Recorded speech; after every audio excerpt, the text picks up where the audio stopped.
Assalamualaikum warahmatullahi wabarakatuh. Alhamdulillahirabbil alamin. Segala puji hanya milik Allah Subhanahu wa taala atas limpahan rahmat dan hidayahnya sehingga kita diberikan kesehatan, kekuatan untuk berkumpul pada kesempatan yang baik ini. Salawat serta salam semoga selalu tercurah kepada junjungan kita Nabi Muhammad SAW. Yang terhormat Bapak Adi Peri Fajri MPD dan Bapak Septri SSI MPD selaku dosen pengampu mata kuliah seminar. Baik, perkenalkan saya Rifa Primayana. Pada kesempatan kali ini, izinkan saya untuk mempresentasikan materi mengenai meningkatkan kepercayaan diri dan keterampilan berbicara di depan umum untuk memenuhi syarat UTS mata kuliah seminar. Di sini saya akan membahas 3 poin. Yang pertama, berbicara di depan umum, kendala yang sering dihadapi dan solusi nantinya. Adapun tujuan dari materi ini, saya akan memberikan strategi untuk kepercayaan diri lebih meningkat. Selanjutnya menjelaskan teknik berbicara yang baik dan efektif, membahas langkah-langkah dalam menyusun naskah yang menarik dan menjelaskan metode latihan untuk meningkatkan kualitas penyajian. Baik, di sini saya juga menjelaskan definisi dari percaya diri. Percaya diri adalah keyakinan terhadap diri sendiri, berani melakukan tanpa takut gagal maupun takut dengan omongan orang lain. Dampak dari kurangnya percaya diri, eh, mungkin sulit menyampaikan pesan, kurang meyakinkan audiens, dan ragu-ragu. Faktor yang mempengaruhi kepercayaan diri. Yang pertama dari pengalaman. Semakin banyak kita berbicara di depan umum, semakin kita melatih kepercayaan diri kita. Contoh saat kita presentasi di perkuliahan, kita sering melakukan presentasi kelompok. Di sana secara tidak langsung kita sudah melatih kepercayaan diri kita lebih meningkat lagi. Yang kedua, persiapan yang matang. Persiapan yang matang dapat mengurangi rasa gugup dengan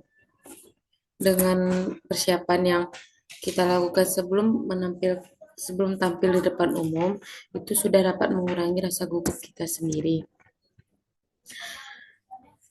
Yang ketiga ada dukungan sosial, motivasi dari teman, keluarga maupun dosen.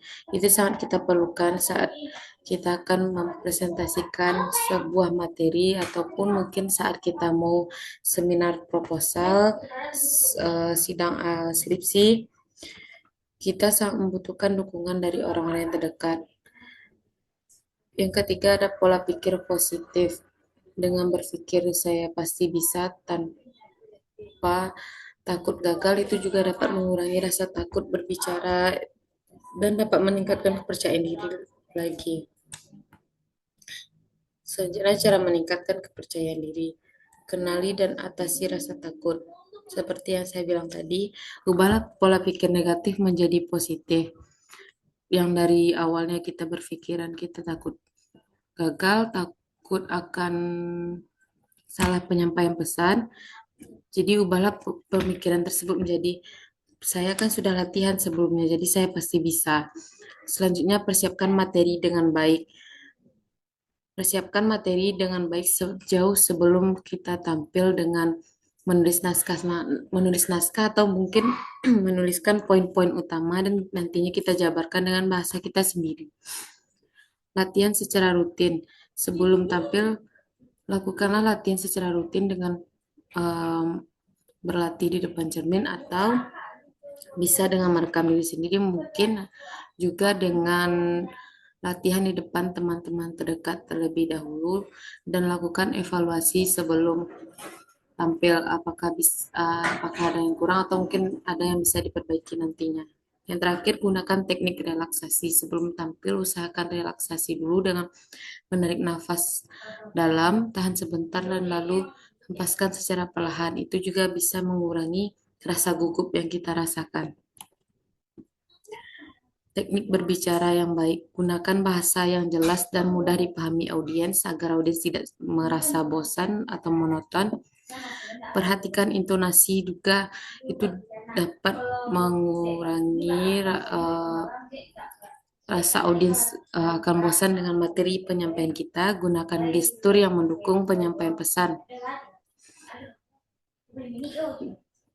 Gunakan gestur yang mendukung penyampaian pesan seperti kontak mata dengan audiens, jadi audiens merasa dilibatkan dalam presentasi tersebut. Dan terakhir, berbicara dengan percaya diri melalui gerak tubuh yang baik. Menyusun naskah yang efektif. Ada 3 struktur naskah. Yang pertama ada pembukaan, isi, dan penutup. Pembukaan berisi dengan perkenalan dan tujuan pembicaraan seperti yang saya lakukan pada awal presentasi tadi. Yang kedua, isi poin utama. Poin utama yang ingin disampaikan lalu dijabarkan dengan bahasa sendiri. Dan yang ketiga ada penutup, kesimpulan dari materi yang kita sampaikan dan ajarkan kepada audiens, mungkin eh, pertanyaan dari audiens atau mungkin ada tambahan materi dari audiens. Selanjutnya, tips menulis naskah. Buatlah poin utama yang jelas dan dijabarkan nantinya sendiri dengan bahasa sendiri karena kita telah menguasai materi sebelumnya. Gunakan bahasa sederhana agar audiens mengerti dengan materi yang kita sampaikan dan tambahkan contoh atau ilustrasi. Melatih penyajian yang efektif. Dengan latihan di depan cermin dapat memperbaiki ekspresi dan bahasa tubuh, atau mungkin dengan merekam lalu evaluasi diri sendiri, menilai kejelasan suara, intonasi, atau mungkin dapat tempo bicara juga. Yang ketiga, berlatih dengan orang lain. Berlatih dengan orang lain mungkin mendapatkan umpan balik dari teman. Mungkin ini dapat diganti atau yang diperbaiki. Yang terakhir ada gunakan simulasi panggung. Mempersiapkan diri menghadapi kondisi nyata dengan uh, bisa tampil di depan teman yang ramai dulu. Selanjutnya ada mengatasi rasa gugup. Tarik nafas dalam sebelum berbicara. Fokus pada pesan bukan pada kesalahan kecil. Anggap audiens adalah sebagai teman agar lebih santai. Mungkin itu materi yang dapat saya sampaikan. Jika ada kesalahan, saya mohon maaf. Saya akhiri dengan Assalamualaikum warahmatullahi wabarakatuh.